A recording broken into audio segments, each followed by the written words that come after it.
Hai guys, kembali lagi di channel Antik Film dan selamat datang di alur film London Calling 2025. Film dengan genre aksi komedi asal Amerika ini akan menampilkan cerita yang sangat unik dan di luar nalar. Kita akan mengikuti perjalanan seorang hitman yang hidupnya berubah setelah kegagalannya di kota London. Hingga akhirnya ia harus berpindah ke LA menjadi seorang pengasuh bagi bocah culun yang adalah anak bos mafia. Kami sangat menyarankan kalian untuk menonton film sepenuhnya sebelum atau sesudah menonton video ini bila kalian ingin menikmati kisahnya secara utuh. Karena tentu video ini akan berisi full spoiler untuk sebuah perjalanan yang penuh bahaya, tawa, dan ikatan persahabatan yang tidak terduga. Pembahasan kali ini akan penuh dengan momen kocak sekaligus aksi seru yang mungkin bisa bikin hari-hari kalian jadi lebih indah. Untuk itu, siapkan posisi yang nyaman, siapkan kopi kalian, dan bersiaplah untuk kisah London Calling. Cerita berawal di kota London, di mana seorang pembunuh bayaran paling bengis bernama Tommy mendapatkan sebuah misi untuk membunuh orang penting di acara pesta topeng, yang targetnya diinfokan menggunakan topeng kuda. Tidak butuh waktu lama, Tommy pun berhasil menemukan targetnya dan aksi kejar-kejaran pun terjadi.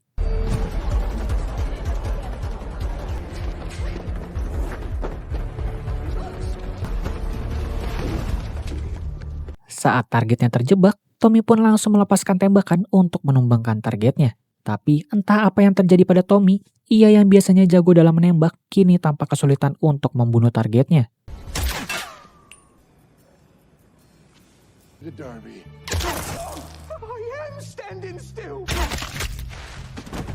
Saat berhasil membunuh targetnya dan melihat wajah targetnya lebih dekat, Tommy menyadari bahwa ia baru saja menembak orang yang salah, di mana pria yang ia tembak itu merupakan anggota dari keluarga mafia terbesar bernama keluarga Darby. Dan lebih mengecewakannya, Tommy baru ngeh bahwa topeng yang digunakan bukanlah topeng kuda, melainkan topeng keledai. That is a donkey. Oh shit, that is Freddie Darby's wife's cousin. Oh boy.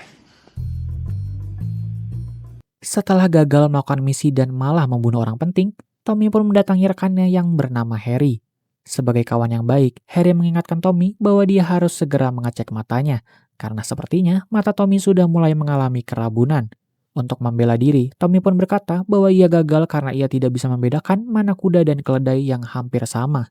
Dan tak lama setelah itu, Tommy mendapatkan sebuah notifikasi di mana wajahnya terpampang di sebuah formulir dan dituliskan siapapun yang bisa menangkap atau membunuh Tommy, maka akan diberikan 1 juta pound sterling oleh keluarga Darby.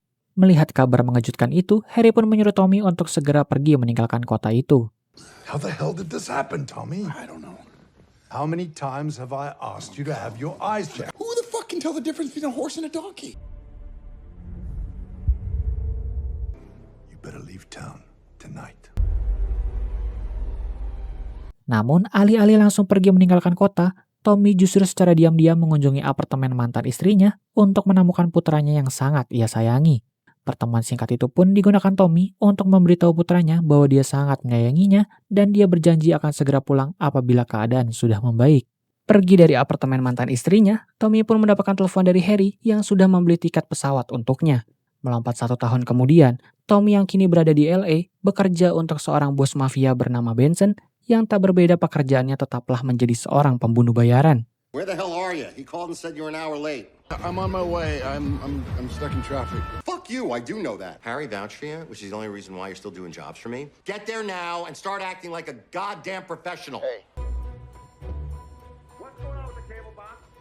Dan perkenalkan, dia adalah Julian, anak kandung dari Benson yang tidak pintar dalam hal belajar dan sangat jago dalam bidang imajinasi, di mana kegemarannya adalah bermain game dan bermain peran seperti di game-game RPG. Saat Julian hendak pergi keluar rumah, Benson yang memiliki karakter keras dan tegas memerikatkan Julian untuk tidak lagi bermain peran. Karena menurut Benson, melakukan permainan itu hanya membuat Julian semakin bodoh dan semakin lembek setiap harinya. You and your nerd friends are still doing that role play business. And beat the fuck out of you with it. Di lain sisi, Tommy tiba di suatu tempat dan menjemput seorang pria bernama Hamish. Awalnya, Hamish diberitahu bahwa mereka memiliki pekerjaan dari Benson, yaitu tak lain adalah untuk membunuh seseorang.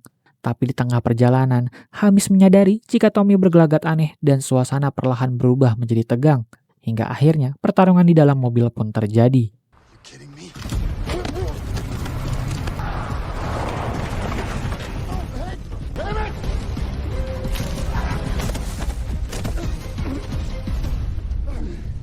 Gagal kabur dari Tommy, Hamis yang akan segera ditembak mati meminta waktu kepada Tommy agar bisa menelpon anaknya terlebih dahulu. Tommy yang merasa tidak tega akhirnya mengizinkan Hamis untuk melakukannya, tapi ternyata kesempatan itu digunakan Hamis untuk menelpon Freddy Darby, yaitu pemimpin keluarga Darby yang selama ini mencari Tommy. Ward's in LA.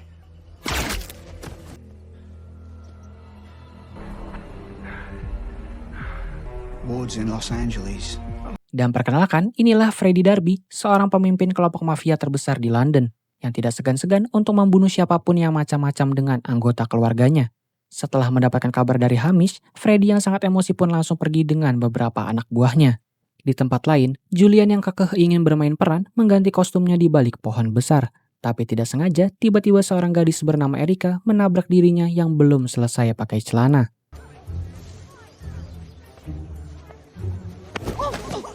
Sorry. What are you doing?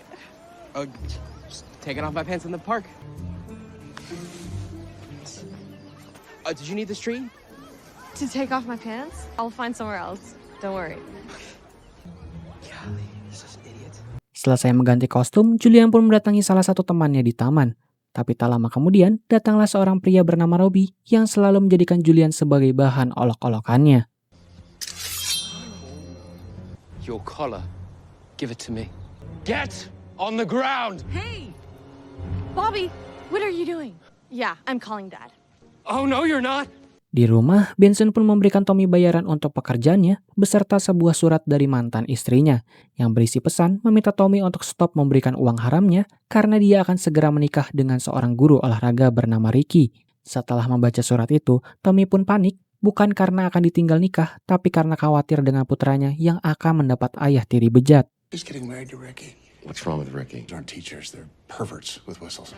I gotta go back to London. Karena khawatir dengan putranya, Tommy pun meminta bantuan Benson yang punya power agar bisa membantunya kembali ke London dengan jalur yang aman. Mendengar permintaan itu, Benson pun terpikirkan sesuatu dan dia berjanji akan membantu Tommy pulang ke London jika Tommy mau melakukan tugas yang berikutnya. Kemudian, Benson pun mengajak Tommy untuk bertemu dengan putranya Julian. Tapi saat Benson sedang memperkenalkan Tommy, ia pun mendengar suara-suara aneh yang berasal dari komputer Julian. Dan saat dibuka, ternyata Julian sedang menonton seekor beruang bermain bersama seorang kucing garong. Julian, this is Tommy. Tommy kills people for me. So, what the fuck was that? Compilation of cats. Meow? Meow? Is this what you do with yourself all day?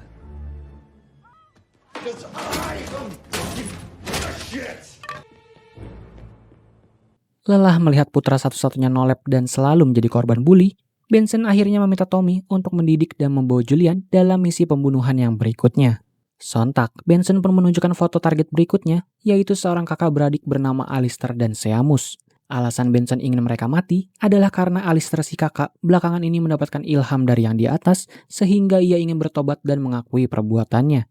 Yang tentu, hal itu akan berpengaruh pada bisnis ilegal yang dimiliki Benson, sehingga itu sebabnya Benson ingin mereka mati. Target, Alistair McRae. Change of heart. Come to Jesus moment. He decides to confess all of his sins to the cops. His brother, Seamus, want him dead too, no loose ends. That guy is staying in a Best Western in Simi Valley. Are you writing down the names of the people we're about to murder?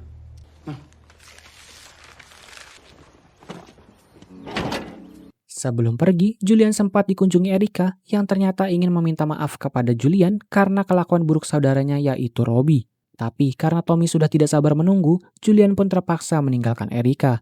Dan karena bingung bagasi mobil penuh, Julian pun dengan sengaja membuang tas lain agar tasnya bisa masuk ke bagasi. Julian. Sorry about earlier. Where are you going? To man up and get my shit together. I can talk to my brother if you want. I gotta go. Guess I'll see you around.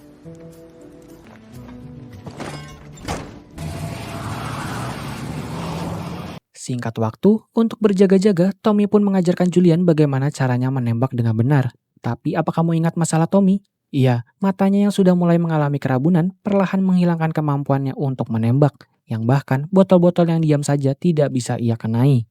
Tapi yang mengejutkan, tanpa diajari Tommy, Julian justru sudah sangat ahli dalam menembak, yang katanya mungkin karena ia sering bermain Free Fire. Merasa tidak perlu diajari lagi, Tommy pun mengajak Julian untuk langsung melakukan misi berbahaya. Fucking sun's in my eyes. I got What, 2 hands? Yeah, you're right. That feels a lot better. We're leaving. Wait up for me.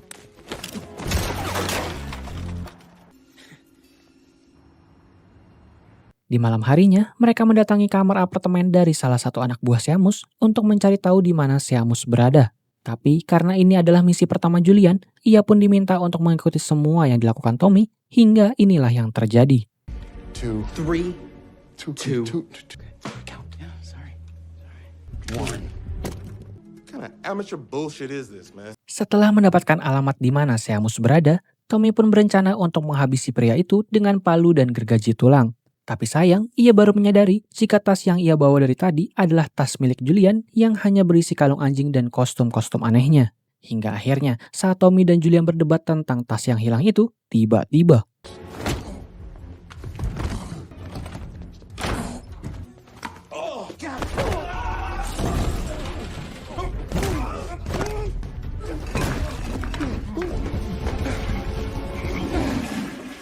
setelah menghabisi nyawa pria itu dengan memasukkan wajahnya ke dalam kloset, Tommy dan Julian membawanya pergi untuk dikubur.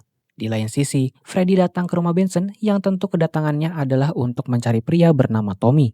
Tidak ingin membuat kekacauan di kota itu, Freddy pun mencari informasi dengan bernegosiasi. Freddy menawarkan Benson diskon untuk barang-barang ilegal yang dia inginkan jika dia mau membantunya mendapatkan Tommy. I'm looking for Tommy. I'm sorry, who's Tommy? He's gone and killed my wife's cousin. I was hoping you could help me. A man solves his own problems. Word has it that you're a key supplier. What if I were to offer a generous price on an arms shipment? What do you say? With all due respect, shit. Is that a yes? Saat sedang makan malam, Tommy pun sempat bertanya pada Julian tentang perempuan bernama Erika itu. Menurut Tommy, Erika tampaknya tertarik dengan Julian, tapi Julian yang sangat insecure merasa itu tidak mungkin. Terlebih lagi, saudaranya Robbie selalu membulinya. Mendengar bahwa Julian sering dibully, Tommy pun mengajak Julian keluar dan mengajarkannya cara membela diri dari pembuli, yaitu dengan menggunakan teknik colok 2 jari. You know what? We're just gonna start with the basics, okay? Is the eye poke. Extend them both. And out. Coming, you know, it's like, BAM! Right? Nope. Too slow, bro. Pull just so that you're just, oh! Oh my! I'm so sorry. Distance Yeah. is right when you get in it. Oh! Jesus Christ. I think we're good for the night. Let's try something else. We're done. Selesai dengan latihan itu, Tommy mengajak Julian untuk melakukan misi berikutnya, yaitu menemui Seamus dengan berpura-pura sebagai orang Rusia yang ingin membeli barang haram. Untuk meyakinkan Seamus, Tommy pun mencicipi barang tersebut yang pada akhirnya Julian yang dilihat polos disuruh oleh Seamus untuk mencobanya juga. Give me the money. Tapi tak lama kemudian, anak buah Seamus mendapatkan telepon dari orang Rusia yang mengabarinya jika ia akan segera datang. Mendengar hal itu, keributan di dalam camper van pun tidak bisa dihindarkan.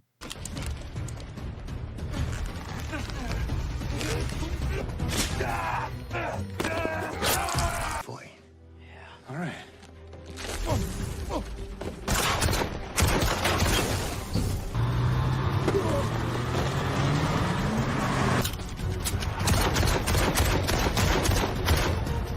Setelah gagal menangkap Seamus di camper van, mereka pun melanjutkan pengejarannya dengan mengikuti mobil Seamus yang pergi ke sebuah bar.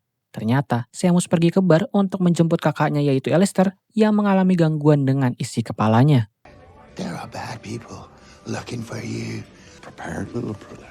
I'd like to return these, please. Sorry, man. What am I supposed to do with these?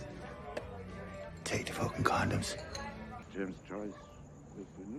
Tapi setelah berhasil membawa kakaknya ke mobil, tanpa disadari Seamus, Tommy dan Julian sudah ada di dalam mobil. Karena tidak bisa kabur, Seamus pun memperlihatkan bahwa Alistair yang sekarang bukanlah orang yang berbahaya dan cenderung tidak waras. Seamus pun mengajak Tommy untuk bekerja sama, yaitu menipu Benson dengan mengirimkan foto mereka yang seolah-olah sudah mati, agar misi mereka bisa selesai tanpa perlu adanya korban.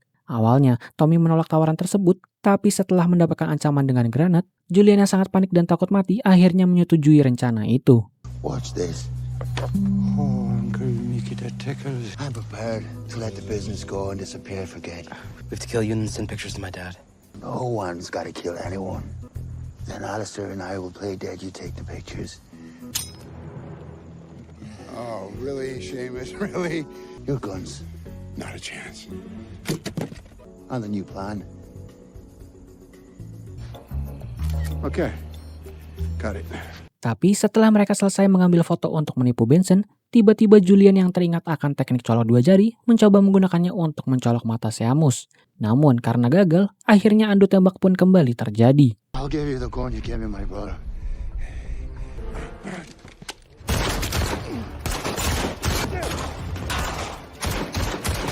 Karena mata rabunnya, Tommy pun seringkali gagal saat menembak targetnya, hingga akhirnya ia menemukan kacamata anti radiasi yang membuatnya bisa melihat dengan jelas lagi.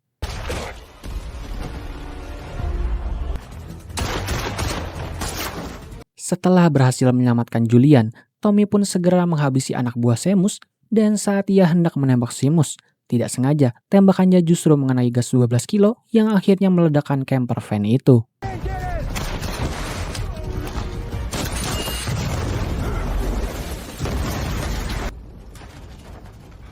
Mengira Alistair dan Seamus sudah mati, Tommy dan Julian pun pergi meninggalkan tempat itu. Tapi ternyata, walaupun terkena ledakan yang begitu dahsyat, Alistair masih berhasil selamat dan malah kembali normal. Singkat waktu, mereka pun kembali ke rumah untuk memberitahu Benson bahwa misi itu telah selesai. Benson memberikan Tommy tiket pesawat ke London dan ia berjanji akan memberikan $40.000 sebagai bonus untuk Tommy. Setelah itu, Benson pun menemui Julian dan mengatakan bahwa dia sangat bangga pada Julian.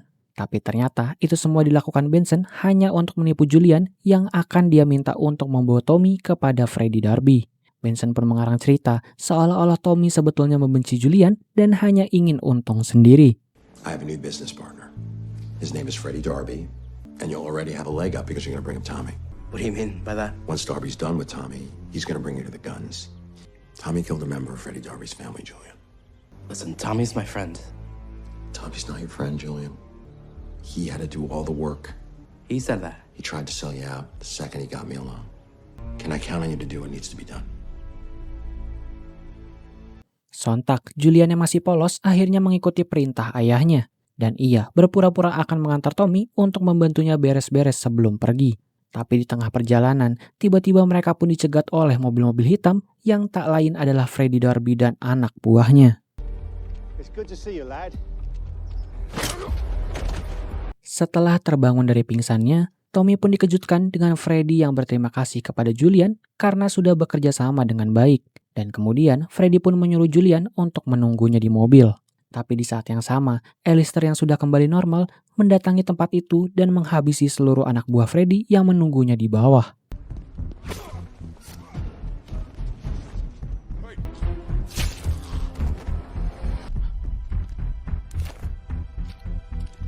Hingga akhirnya saat Freddie hendak menghabisi nyawa Tommy, tiba-tiba Alistair pun muncul dan membuat semua orang terkejut.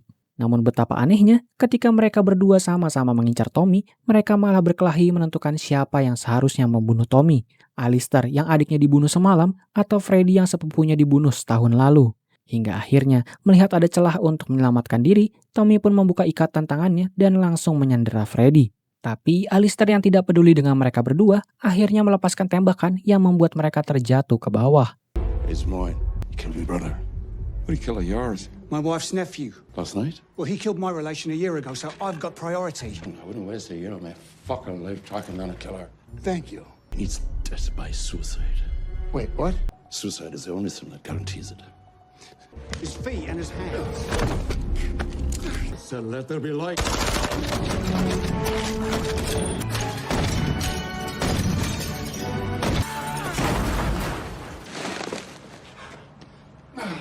Berhasil menyelamatkan diri, Tommy pun segera meninggalkan tempat itu. Tapi di saat yang sama, Julian yang mengira bahwa Tommy masih ada di sana, malah kembali dan bertemu dengan Alistair. Sontak, Alistair pun menelpon Tommy dan meminta Tommy untuk menemuinya di tempat kemarin jika ia ingin Julian selamat. Dan betapa terkejutnya Tommy saat ia meminta bantuan Benson untuk menyelamatkan anaknya, ia malah mementingkan $1 juta yang hilang karena Freddie mati. Dan ia benar-benar tidak peduli dengan kehidupan Julian yang dianggapnya sebagai beban keluarga. Now your only concern is that Alistair has your son. He took Julian. Just back the fuck up. So Darby's dead? Has $1 million fucking of my money. It's the only issue here. Julian lost $1 million of my dollar. You ought to kill his fucking self. Fuck you, Benny. Singkat waktu, Tommy pun segera datang untuk menyelamatkan Julian. Tapi tidak ingin membunuh Tommy dengan tangannya sendiri, Alistair pun meminta Tommy untuk bunuh diri. Dan Alistair berjanji setelah itu ia akan melepaskan Julian. Sontak, tanpa berpikir panjang, Tommy yang menyayangi Julian langsung menembak dadanya sendiri. Tommy! Get up, you fucking cunt. I know you're wearing a vest. Tahu jika Tommy menggunakan rompi anti peluru, Alistair pun meminta Tommy untuk menembak kepalanya sendiri. Melihat Tommy akan bunuh diri, Julian pun berkata bahwa ia tidak ingin melihat Tommy mati. Tapi Tommy yang juga tidak ingin Julian mati, merelakan dirinya dikorbankan agar Julian bisa tetap hidup. Dan akhirnya... Tommy, I don't want you to die. You stupid fucking scrot. I didn't know there were no bullets left in there. Beruntung, ternyata pistol yang dipegangnya tidak ada peluru. Sontak karena kesal, Alistair pun memberikan peluru pistolnya kepada Tommy. Tapi setelah itu, Julian dengan cepat langsung menendang bagian fatal dan menggunakan teknik colok dua jarinya. Dan dilanjuti dengan tembakan Tommy yang mengenai tepat di dada Alistair. Tapi ternyata Alistair juga belum mati, sehingga adu tembak pun kembali terjadi. Would you stop shooting my car? What do we do now? Karena kehabisan peluru, Tommy pun mengaku menyerah dan mencoba mengalihkan perhatian Alistair. Sehingga Julian yang berhasil masuk ke dalam mobil langsung menabrak Alistair hingga terjepit dan mati. Julian! Wow. Is he dead? I don't know. God, is that you?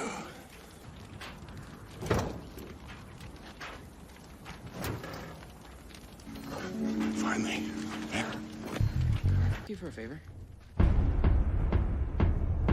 Keesokan harinya, untuk menghentikan pembulian yang dilakukan Robbie, Julian pun melakukan duel dengan Robbie. Dan betapa terkejutnya semua orang saat melihat bahwa Julian yang sekarang berhasil mengalahkan Robbie hanya dengan 2 jari.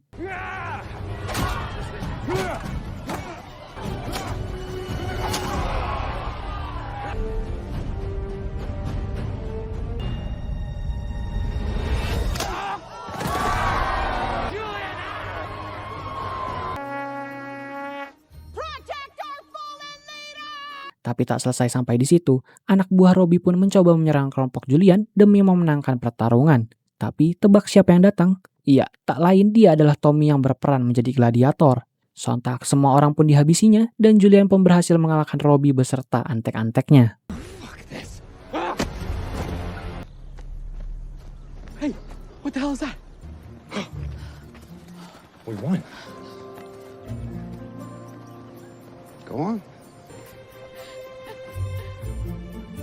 Setelah Julian sudah bersama Erica, Tommy pun kembali ke London dan langsung menemui putranya. Dan itulah akhir dari perjalanan gila Tommy dan Julian di film London Calling.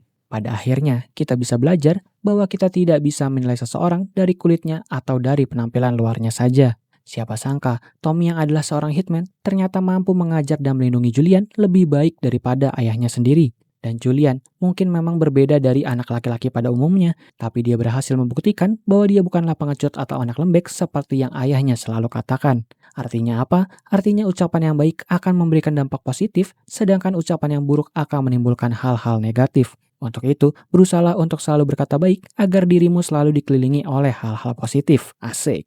Terima kasih sudah menonton pembahasan alur film London Calling sampai habis. Jangan lupa untuk like, komen, dan subscribe di channel Antik Film supaya kalian tetap update dengan pembahasan alur film seru lainnya. Saya David pamit undur diri dan sampai jumpa di alur film selanjutnya.